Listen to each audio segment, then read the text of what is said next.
Hello and welcome to my review of Final Fantasy XIV, A Realm Reborn. Now, I'm pretty new to the game myself, as I've only just received it, but I brought the definitive edition that's just come out, which includes both the DLCs and gives you a 30-day free pass. So I definitely recommend, if somebody's looking into this game, to get this one so you can make use of all the online content.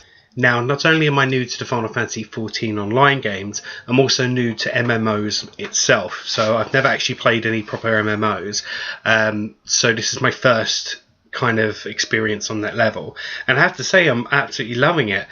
With the game, you basically create your character. There is a story mode in there. I won't go into too much detail, but you start off by creating a character and you can choose what type of class you'd like, whether or not it's somebody who uses axes, swords, lances or archery is my choice.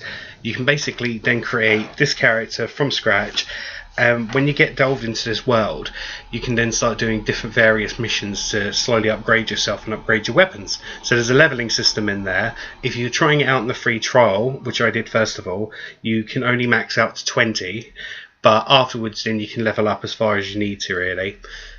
Now, as it goes with communication, I have not really spoken to anybody in the game, so I don't really know if it's much of a game where people talk or just get on with their missions, but there doesn't seem to be much in the ways of talking. Now, I'm playing this on PS4 and I'm playing it with the controller rather than the mouse and keyboard. Now, it is very, very fiddly, but you can kind of get used to it if you know what you're doing. By following the step-by-step guides in the game itself, they can kind of give you a rough idea of what you're doing, but you really only learn it by, playing it yourself, really, and picking it up there.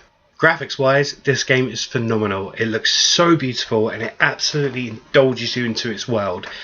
All the graphics are A-class Final Fantasy graphics, as they usually are, and even the characters themselves look fantastic. There's not really much basic mapping on their faces. They're all quite highly detailed. When you're running around, you can fight various different enemies to help yourself level up and gain different items that you request in missions, or even if it's in the sense of actually creating outfits, etc. There are various guilds as well. I'm still actually trying to work out how to do the carpenter class, but with that said, you can then start creating different weapons, different outfits and different furniture for your houses. So far, there's not much I can say to actually be negative on this game. I'm actually enjoying what I'm doing at the moment.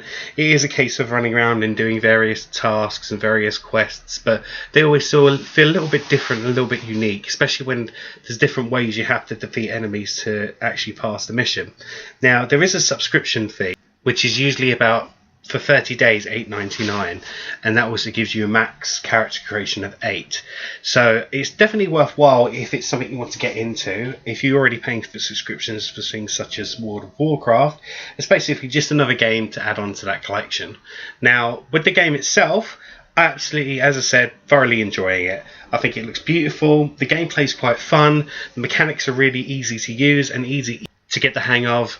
So all in all, I have to give this game a 5 out of 5 Moogles for the fact that it's fun to play, it's beautiful graphics, it has fast gameplay, and all in all, it's just an absolutely beautiful game to play. It's released on PS4 and PC, so definitely pick up a copy and give it a go.